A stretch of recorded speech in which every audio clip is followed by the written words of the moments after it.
Lá vamos trabalhar a parte de fenômenos químicos e físicos. Importante esse conteúdo para determinar o que é reação química e o que não é. O que nós não podemos realmente memorizar é que físico é reversível e químico é irreversível. Muitas vezes isso pode causar alguma confusão e nós vamos ver por que isso pode causar uma confusão. Quer ver? Fenômenos físicos envolvem sempre separação de misturas e envolvem sempre mudanças de estados físicos. Na aula 1, nós trabalhamos a parte de mudanças de estados físicos, como evaporação, condensação, sublimação. Todas aquelas mudanças de estados físicos são, no caso, fenômenos físicos. Por quê? Porque a substância não modifica a sua essência, a sua unidade molecular continua a mesma. O que mudou foi o estado de agregação entre uma unidade e outra. No caso das separações de mistura, aqui, por exemplo, eu botei uma filtração e aqui uma destilação fracionada.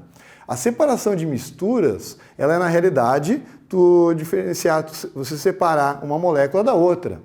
Você separando uma molécula da outra, você não está mudando a molécula, no caso. Ela simplesmente só foi separada uma da outra, ok? No caso da separação de misturas, aqui é uma mistura heterogênea, e na destilação fracionada para misturas homogêneas. Mas no caso, sempre que envolver mudança de estado físico e separação de misturas, você sempre vai ter o quê? Vai ter fenômeno físico. Fechou? Uma confusão, por exemplo, papel picado, é físico ou químico? Se você pensar em termos de reversibilidade, papel picado pode parecer um processo irreversível, mas você não teve mudança na molécula da celulose. Papel picado é um fenômeno físico, mesmo não conseguindo colocar e colar os papéis de novo. Perfeito? Então cuidado aí. Outra ideia. Nos fenômenos físicos, reparem o seguinte. Olha as unidades moleculares aqui. Tenho as unidades, eu fiz o aquecimento e reparem que, na realidade, eu não mudei as unidades moleculares. Eu só descolei uma da outra ou moldei uma molécula com a outra. Nesse caso, a molécula anterior permanece sendo a mesma depois do fenômeno.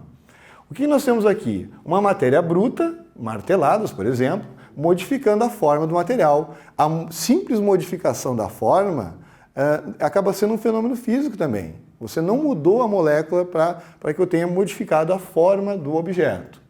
Como é que eu vou identificar isso numa linguagem um pouquinho mais trabalhada? Ponto de fusão, ponto de ebulição e massa. Por exemplo, eu tenho 200 gramas de alumínio. O ponto de fusão, 660, ponto de ebulição, 2.450. Isso antes do fenômeno. Após o fenômeno, reparem que a massa é a mesma, a fusão e a ebulição são as mesmas após o fenômeno. Ou seja, a ideia de fenômeno físico é se antes e depois nós temos a mesma densidade, o mesmo ponto de fusão, o mesmo ponto de ebulição, trata-se da mesma substância. Eu não modifiquei a substância antes nem depois do fenômeno ter ocorrido, ok? Agora no fenômeno químico, são palavras-chave que eu coloquei aqui para você acabar fugindo de algumas armadilhas de uma questão de Enem, vestibular, por exemplo.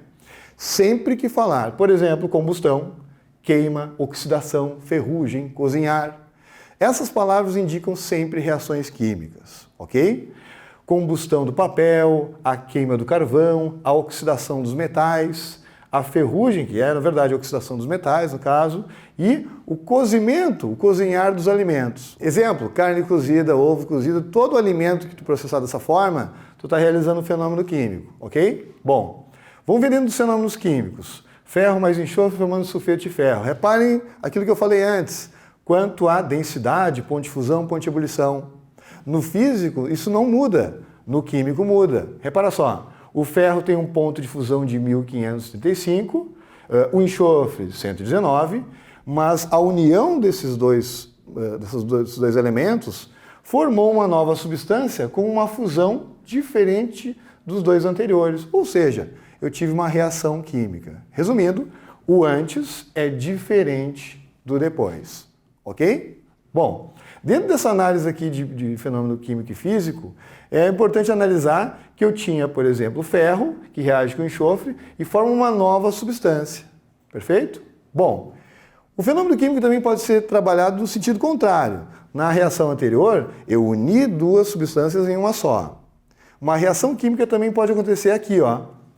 uma substância, no caso a água, se decompondo em outras substâncias, no caso o hidrogênio gasoso e o oxigênio gasoso. No slide anterior, cuida só, unimos as substâncias, somamos as duas numa terceira substância. Nessa situação, após descarga elétrica, corrente elétrica, a molécula da água se decompôs. Ela acabou formando novas substâncias, no caso o hidrogênio e o oxigênio. Então, o fenômeno químico ele pode ser tanto adicionar quanto desmontar, montar ou desmontar a molécula, não importa. O que importa é que o antes seja diferente do depois, ok? E como é que a gente analisa que o antes seja diferente do depois? Pela fórmula, pela análise da fórmula e pela análise do ponto de fusão e de ebulição também, ok? Aqui, por exemplo, duas figuras para a gente fechar a ideia de fenômeno químico. A oxidação dos metais, a formação de ferrugem, no caso da oxidação dos metais, e o alimento cozido. Um ovo cozido, por exemplo, a clara do ovo antes do processo químico, ela é bem translúcida, ela é incolor. Após o aquecimento, essas moléculas se quebram. Isso se chama desnaturação da proteína. E quando elas se quebram, elas mudam de incolor para a coloração branca. Isso determina que ocorreu uma mudança na molécula, portanto. Tá ok? Bom, vimos aqui as transformações físicas e químicas. Lembrando, fenômeno físico envolve mudança de estado físico e envolve separação de misturas, o físico. O químico envolve sempre reações químicas. Tá ok? Obrigado, até a próxima aula. Tchau, tchau.